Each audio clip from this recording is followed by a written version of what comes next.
오늘 이 말씀 가지고 여러분들하고 좀 나누려고 합니다. 본문은 한 절만 읽었지만 16장 전체를 이렇게 좀 포괄해서 여러분들하고 좀 나누고 싶습니다. 16장에 보면 예수님이 제자들을 떠나가는 게 유익이다, 그렇게 이야기합니다. 예수님은 제자들과 3년 동안 동고동락하셨죠. 그런데 제자들에게 뭐라고 말씀하시냐면 떠나가는 것이 유익이다, 그렇게 말씀하십니다. 이유가 뭐냐? 예수님은 예수님 본인이 십자가의 죽으심과 그 부활하시고 그리고 하늘에 올라가시는 그 일을 통해서 우리에게 성령을 허락하실 것이기 때문입니다. 예수님은 육체의 몸을 입고 있기 때문에 모든 사람들에게 다 일일이 신경을 쓸 수가 없지요. 이게 이제 제 친구 중에 자기 형제가 10명인 사람이 있어요. 우리 친구가 참 많이 속상해할 때가 있어요. 자기 아버지가 자기 이름을, 자기가 막내인데 자기 이름을 제대로 기억을 못 한다는 거예요. 아버지 몇째입니다, 뭐 그렇게 말하면 이게 다른 형제들의 이름을 부르기도 하고 뭐 그렇게 이야기를 한대요. 너무 많으니까 제가 생각해 봐도 한 10명쯤 되면 헷갈릴 것 같아요. 거기다가 아이들까지 다 놓고 이렇게 손주들까지 있으면 정말 더 헷갈릴 것 같아요. 이제 예수님이 육체의 몸을 입고 있기 때문에 이게 이제 수많은 이들, 예수 그리스도를 통해서 예수 그리스도를 믿는 수많은 영적인 자녀들을 다 책임질 수가 없었습니다. 어쩌면 예수님은 12명의 제자가 예수님이 책임질 수 있는 바운더리가 아닐까, 그런 생각을 해봅니다. 그런데 예수님께서는 이제 떠나가는 게 너희에게 더 유익이다, 그렇게 말씀하십니다. 이유가 뭐냐? 성령께서 오실 것이기 때문입니다. 각 사람의 마음 가운데 성령께서 오실 것이기 때문입니다. 이건 오래전에 구약에서부터 예언된 것입니다. 구약에 각 사람의 마음 가운데 성전이 펼쳐지고 각 사람의 마음 가운데 성령 하나님이 거하시기 때문입니다. 우리가 천사를 참 좋아하는데요, 천사 중에서도 이게 수호천사를 참 좋아하는 것 같아요. 왜? 나만을 위한 천사니까. 그래서 우리 딸이나 주일학교 애들 이렇게 이야기를 해보면, 목사님 정말로 수호천사가 있어요? 뭐 그렇게 이야기를 해요. 성경적인 정확한 근거가 있을까? 좀 퀘스천 마크가 붙긴 하지만 한 가지 확실한 건 수호천사가 있는지 없는지는 확실하게 말할 수 없지만 성령께서 우리 마음 가운데 오셔서 우리의 마음을 살피시고 우리의 아픔도 알고 우리의 상처도 아신다는 거예요. 그래서 예수님이 떠나가는 게 유익이다라고 이야기합니다. 그런데 우리는 예수님이 이토록 우리에게 주고 싶어 하셨던 성령님에 대해서 우리는 참 무지한 것 같아요. 예수님은 우리에게 성령을 선물로 주기를 간절히 원하셨음에도 불구하고 내가 너희를 떠나는 것, 여러분 이게 떠나는 것만큼 그 사람을 다시 볼 수 없다? 이것만큼 아픈 게 어디 있겠어요? 그러함에도 그 떠남을 기꺼이 감당할 수 있는 이유가 뭐냐? 성령께서 각 사람 마음 가운데 역사하기 때문입니다. 여러분 이 일은 오래전에 구약에서부터 선지자들이 꿈꾸던 일입니다. 그 일이 이제 이루어지기 때문입니다. 여러분 우리가 이것을 한번 잘 묵상해보고 생각해 보았으면 좋겠어요. 보혜사라는 이 단어는 헬라어로 파라클레이토스라는 단어입니다. 개인 변호사 아니면 개인 상담사가 우리 옆에 있다는 것입니다. 그분은 우리를 너무 잘 알았어. 우리의 아픔과 우리의 상처를 고쳐가기를 원하십니다. 너무 잘 알았어. 그리고 그분은 우리의 모든 상처를 치유하실 수 있는 분입니다. 저는 아직까지 경험해 보지 못했지만 주치의라는 게 있잖아요. 주치의보다 더 좋은 게 그 사람 개인이, 이제 돈 많은 사람들은 한 사람에게만 진료를 쭉 받잖아요. 이유가 뭐냐? 너무 잘 알기 때문이죠. 저는 이제 안과를 이제 주로 이렇게 수십 년, 거의 제 기억 속에 중학교 3학년 때부터 시작해서 이제까지 수십 년 안과를 다녔어요. 이제 이사 갈 때마다 이제 이렇게 수십 년 안과를 다녔는데, 이제 제 이 안과 의사 선생님이 이렇게 오래도록 보시는 분이 있어요. 이제는 저는 이제 우리 그 S병원 안과를 가는데요. 그 안과 의사 선생님하고 이런저런 이야기를 다 해요. 이게 눈만 보는 게 아니고 이렇게 아픔도 보고 뭐 살아온 이야기도 하고, 한 번은 이제 지난 월 초에 제가 수술을 했잖아요. 수술을 했는데 의사 선생님이 자기 이야기를 하더라고요. 수술을 막 이게 부분 마취를 해서 수술을 막 하는데 의사 선생님이 자기 이야기를 해요. 저도 옛날에는 교회를 다녔어요. 미국에 있을 때 갈라지는 교회에 있어가지고 뭐 그런 이야기를 쭉 하세요. 자기 남편 이야기도 하고 자기 시어머니 이야기도 하고, 뭐 우리나라에서 제일 큰 병원 의사니까 자존심이 얼마나 강하겠어요? 그리고 얼마나 이 프라이버시를 중요하게 여기겠어요? 그런데 한 7, 8년을 이렇게 7, 8년 되나요? 한 5, 6년 정도 되는 것 같아요. 5, 6년 정도를 이렇게 쭉 보니까 의사가 자기 개인 이야기를 하고 저도 개인 이야기를 하고 그렇게 이야기가 되더라고요. 이유가 뭐냐? 오래도록 그분이 내 주치이기 때문인 것 같아요. 바뀌지 않는 의사이기 때문인 것 같아요. 마찬가지입니다. 내가 떠나가는 것이 너희에게 유익이라. 예수님은 본인이 떠나가는 이 일을 통해서 각 사람 마음 가운데 성령 하나님께서 역사하실 것이다. 성령 하나님께서 치유하시고 고치실 것이다. 그 이야기를 하고 있는 거예요. 그래서 내 옆에 제가 언젠가 한번 말씀드렸는데요. 파라클레이토스라는 이 헬라어 단어는 법정에서 변호사가 옆에 탁 붙을 때 바로 옆에 붙어 있는 변호사예요. 그래서 뭔가 실수하려고 하면 그 말은 안 됩니다. 그 말은 하지 마십시오. 법적으로 불리합니다. 우리는 때때로 인생을 살면서 한마디 한마디가, 여러분 법정에서 진술하는 이 한마디 한마디가 어쩌면 자기 인생의 모든 인생을 좌우할 수 있잖아요. 그 한마디 때문에 10년의 형량이 주어질 수도 있고 무죄의 형량이 주어질 수도 있는 일 아니겠어요? 그런데 그 중요한 자리에 성령 하나님께서 옆에 계신다는 거예요. 우리도 우리의 인생살이가 그렇게 중요하게 보이지 않지만, 우리는 별로 중요하지 않지만 성령 하나님이 보실 때 우리 인생살이가 너무너무 중요하다는 거예요. 그래서 그분이 우리 옆에 거하시는 거예요. 우리 옆에 탁 붙으셔서 이게 변호사처럼 그렇게 하면 안 되는데 그 일을 친히 성령께서 하시겠다, 그렇게 말씀하십니다. 그래서 예수님이 내가 떠나는 것이 너희에게 유익이라, 그렇게 말씀하십니다. 이것이 예수님이 떠나는 유익인 이유입니다. 성령께서 우리에게 오셔서 하시는 일이 바로 이 일입니다. 두 번째로 우리가 한번 생각해 볼 필요가 있는 게 이겁니다. 그러면 성령 하나님께서는 각 사람에게만 역사하시느냐? 그렇지 않다는 거예요. 각 사람에게만 역사하시느냐? 그렇지 않다는 거예요. 오늘 본문의 8절에 보면 뭐라고 말하냐? 그가 와서 죄에 대하여 의에 대하여 심판에 대하여 세상을 책망하시리라, 그렇게 말하고 있습니다. 우리는 이 본문의 내용을 좀 앞뒤 전후 문맥을 통해서 15장에 있는 전후 문맥을 통해서 우리가 한번 살펴볼 필요가 있습니다. 15장 끝부분에 뭐라고 하냐면 이 땅을 살아가는 그리스도인들은 끊임없이 핍박을 당할 것이다. 이 땅을 살아가는 그리스도인들은 끊임없이 아픔을 경험할 것이다. 왜? 예수 믿는 것 때문에. 세상이 끊임없이 너희를 미워할 것이다, 그렇게 이야기합니다.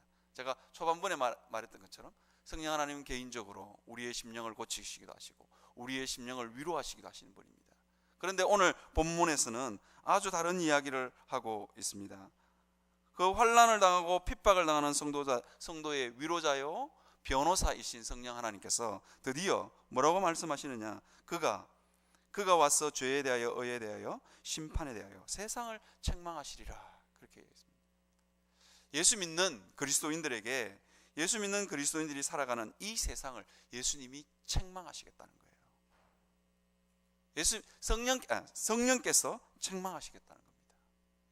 성령께서 이제는 드디어 각 사람이 살아가는 그 세상을 향하여 자기의 사랑하는 성도들이 살아가는 삶의 모든 환경 가운데 괴롭히는 이 세상을 향하여 성령께서 책망하시겠다, 그 이야기를 하고 있는 것입니다. 성령께서는 단순히 우리를 수동적으로 위로하시고 우리를 수동적으로 만드시는 분이 아니라는 거예요. 적극적으로 그 세상을 심판하시는 분, 그 세상을 책망하시는 분, 세상이 도대체 무엇이 잘못되었는지를 지적하시는 분이 성령 하나님이라는 거예요. 그 일을 성령께서 하신다.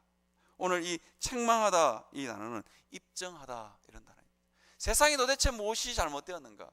이 땅을 살아가는 그리스도인들이 너무너무 억울하게 살아가는데 그 억울함이 무엇이 잘못되었는가를 성령께서 지적해 주신다 하는 것입니다. 우리가 오늘 그 부분에 대해서 한번 살펴보고 묵상해 보려고 합니다. 첫 번째, 죄에 대하여 성령께서 책망하신다, 그렇게 이야기합니다. 죄에 대해서.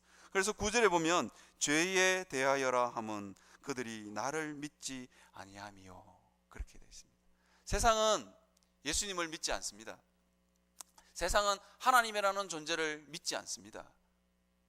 그러다 보니까 세상은 굉장히 악합니다.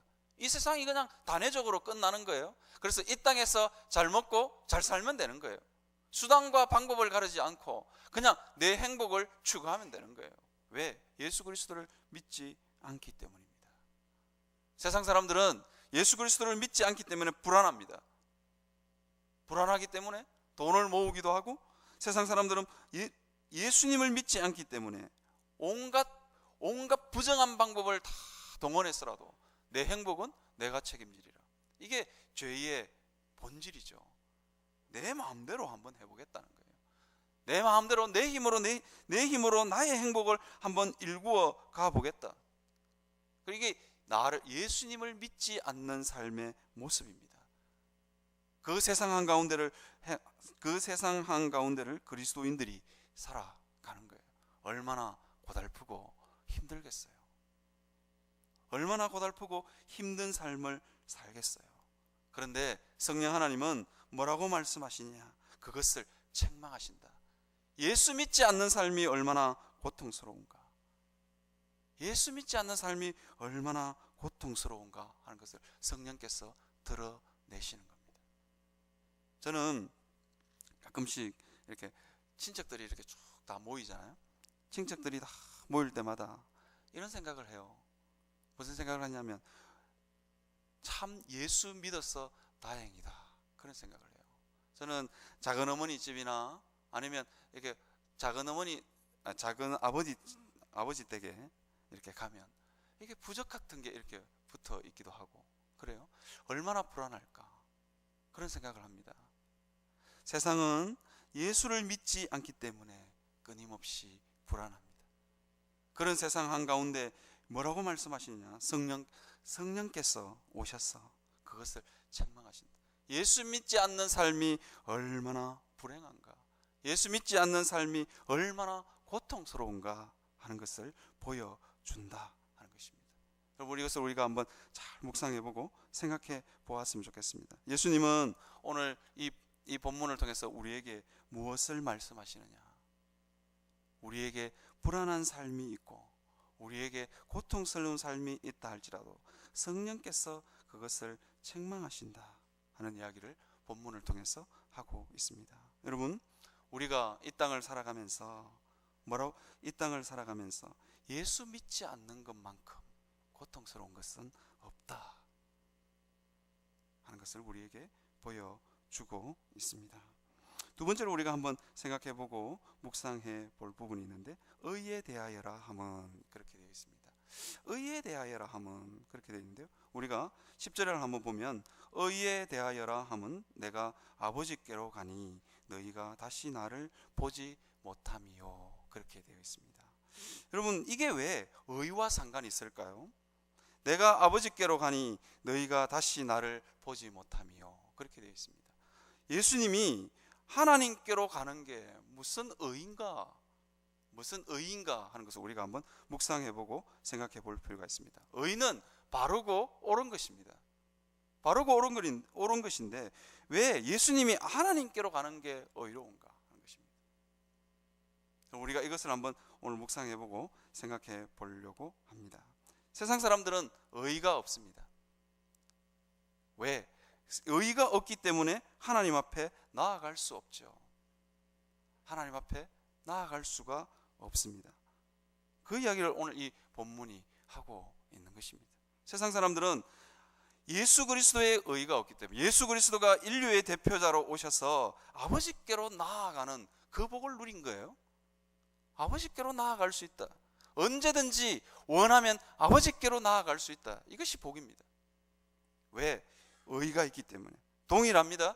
우리도 예수 믿어서 예수님의 의가 성령 하나님으로 말미암아 우리에게 전가되면 우리는 언제든지 그 하나님께로 나아갈 수 있는 길이 열리는 것입니다. 이것이 의다. 성령으로 말미암아 우리에게 예수 그리스도의 의가 증가된다는 것입니다. 그래서 하나님께로 우리는 언제든지 나아갈 수 있습니다. 오늘 본문의 이 뒷부분에 가면 기도에 대한 이야기를 하고 있어요. 이제부터는 너희가 내 이름으로 무엇이든지 구해라 라는 이야기를 합니다. 그 전까지 예수 그리스도가 의가 없을 때 아무도 하나님 앞에 나아갈 수 없었습니다. 그래서 이게 의가 되는 것입니다. 누구든지 의로운 자는 하나님 앞에 나아갈 수 있는 길이 열리기 때문입니다. 누구든지 내 이름으로 무엇이든지 구하라. 너희가 아프면, 너희가 힘들면 내게 구하라. 내게 올 수 있는 길이 열렸다 하는 것을 보여주는 것입니다. 이것이 예수 그리스도의 의입니다. 그래서 아버지께로 누구든지 나아갈 수 있는, 내가 아버지께로 가니 너희가 다시 나를 보지 못하며 라고 이야기하고 있습니다. 너희가 나를 보지 못하며, 그렇게 이야기하고 있는 것입니다. 하늘에, 천국에 누가 갈 수 있느냐? 천국의 문을 누가 열어 제칠 수 있느냐? 예수 그리스도를 믿는 사람입니다. 예수 그리스도를 통해서 우리에게 의가 증가된 사람, 그 사람은 하나님 앞에 담대히 나아갈 수 있는 것입니다. 우리가 이것을 한번 잘 묵상해보고 생각해봤으면 좋겠어요. 세상 사람들은 하나님 앞에 나아갈 수 없는, 하나님 앞에 기도할 수 없는 그것이 책망이요 심판이다 하는 것을 우리가 이 본문을 통해서 알 수가 있습니다. 우리가 오늘 이 본문을 한번 잘 생각해 봤으면 좋겠습니다. 우리에게는 하나님께로 갈 수 있는 길이 열려 있습니다. 그래서 예수님이 십자가에서 죽으실 때 성소의 휘장이 갈라지죠. 누구든지 올 수 있다. 누구든지 나에게 기도할 수 있다. 오늘 본문의 23절에 너희가 무엇이든지 아버지께 구하는 것은 내 이름으로 주시리라, 그렇게 이야기합니다. 하나님 앞에 언제든지 나아갈 수 있는 복을 우리가 누리게 되는 것입니다. 여러분, 우리가 이것을 한번 잘 묵상해 보고 생각해 보았으면 좋겠습니다. 11절에 보면 심판에 대하여라 함은 이 세상 임금이 심판을 받았습니다, 그렇게 되어 있습니다. 이 세상 임금이 누구일까? 이 세상 임금이 누구일까? 우리는 이 세상의 임금을 한번 정의해 볼 필요가 있습니다. 이 세상의 임금은 사단과 사단이 구축한 모든 문화의 총체라고 할 수 있습니다. 그 세상 한가운데를 살아가는 그리스도인들은 거기에 눌리기도 하고 그 가치관에 매여 살기도 하고 그렇게 살아가는 것입니다. 그래서 이 세상 임금이 심판을 받았습니다. 이것은 도대체 우리에게 어떻게 적용할 수 있을까요?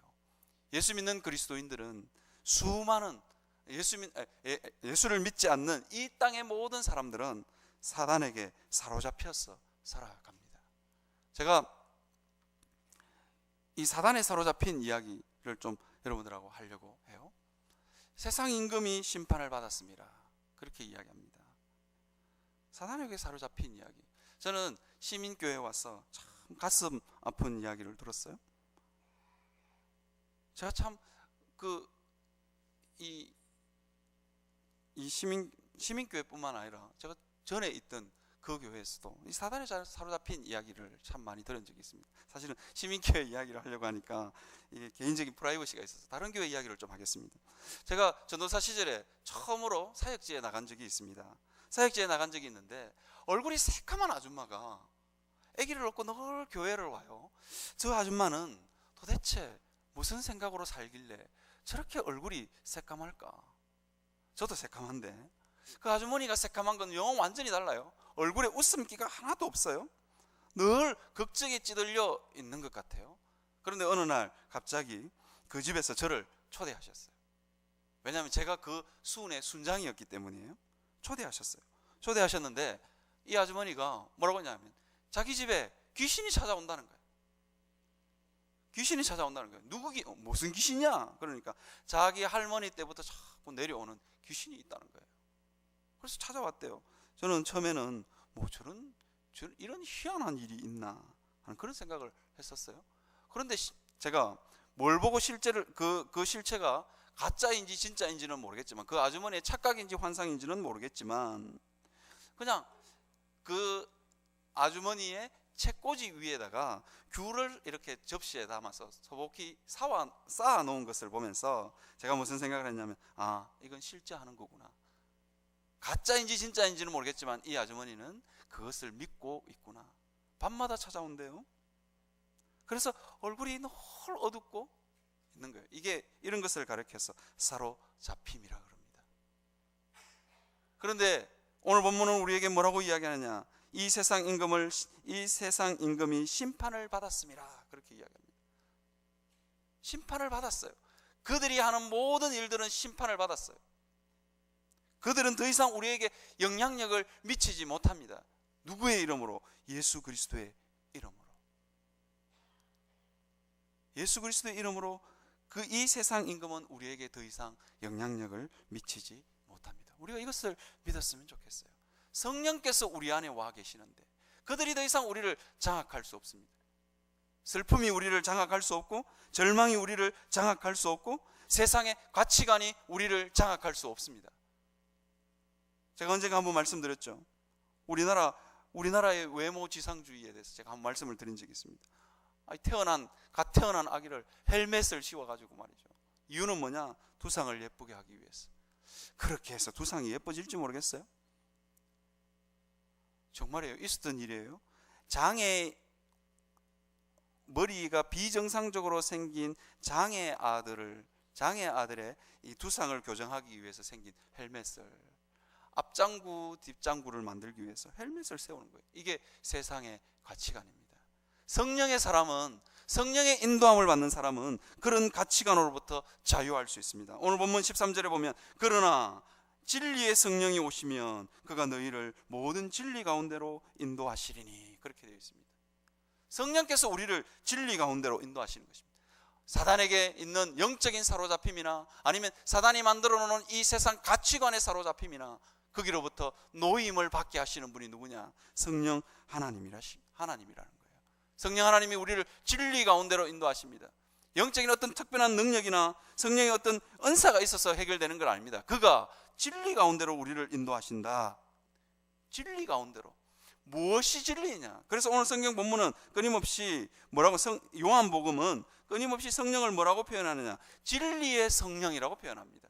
진리의 성령이라고 표현합니다. 그가, 성령께서 우리에게 오시면 우리가 예수님을 믿지 않는 것도, 예수님 외에 다른 것을 의지하고 있는 우리의 영적인 비참도 보게 하시고, 하나님 앞에 도저히 나아갈 수 없는 두려움에 사로잡힌 우리의 모습도 보게 하시고, 세상의 임금들과 사단이 만들어 놓은 가치관으로 장악된 우리의 모습도 보게 하신다는 거예요. 그래서 진리의 성령이 우리 가운데 오시면 거기서부터 해방을 받을 수 있다라고 이야기합니다. 성령이 끊임없이 책망하시는 세상이 보이기 시작한다는 거예요. 세상의 실체가 보이기 시작한다는 것입니다. 그래서 여러분, 우리가 오늘 이 말씀을 한번 잘 묵상해 보았으면 좋겠습니다. 13절 하반부에 뭐라냐? 그가 스스로 말하지 않고 오직 들은 것을 말하며 장래의 일을 너희에게 알리시리라, 그렇게 이야기합니다. 성령의 사람은 결코 절망하지 않습니다. 거대해 보이는 세상을 책망하시는 성령 하나님이 자기 안에 있기 때문입니다. 그래서 절망하지 않습니다. 장래의 일을 봅니다. 내 모습은 어떻게 치유되고 변화되어져 갈까? 절망스러운 내 삶이 어떻게 변화되어져 갈까? 성령은 끊임없이 우리에게 이 장래의 소망을 보게 하시고, 장래의 일들을 바라보면서 변화되어져 갈 우리의 모습을 바라보면서 한없이 꿈꾸게 하시는 분이 성령 하나님이라는 거예요. 얼마 전뿐만 아니라 쭉 들었는데, 홍혜선 전도사님이라는 분이 한국 전쟁일 난다, 12월 14일 전쟁일 난다 그랬다 그러더라고요.